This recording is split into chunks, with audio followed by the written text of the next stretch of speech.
بزرگان دین کا یہ طریقہ رہا ہے جن کو اللہ نے رزق حلال عطا فرمایا تھا اور وسعت اللہ نے ان کو دی تھی، تو ان کا یہ طریقہ کار رہا ہے کہ وہ اپنی قربانی بھی رکھتے تھے اور اپنے نبی صلی اللہ علیہ وآلہ وسلم کی قربانی بھی کیا کرتے تھے۔ تو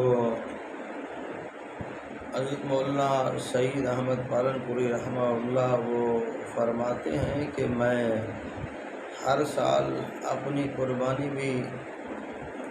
کرتا تھا اور رسول اللہ صلی اللہ علیہ وآلہ وسلم کے نام کی بھی، ان کے ایصال ثواب کے لیے بھی قربانی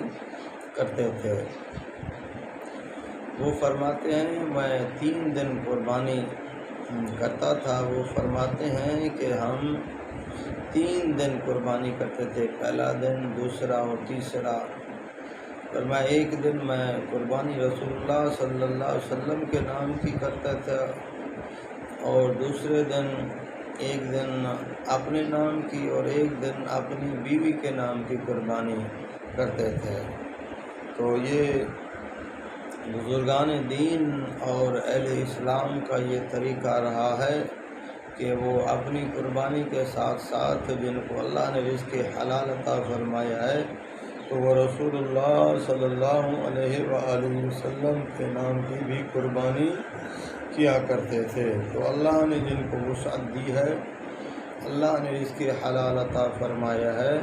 وہ اپنی قربانی رکھیں اور رسول اللہ صلی اللہ علیہ وآلہ وسلم کے نام کی بھی قربانی رکھیں، تو انشاءاللہ اللہ اس کی برکت سے رزق حلال میں اضافہ فرمائیں گے، اللہ رحمتیں اور برکتیں نصیب فرمائیں گے۔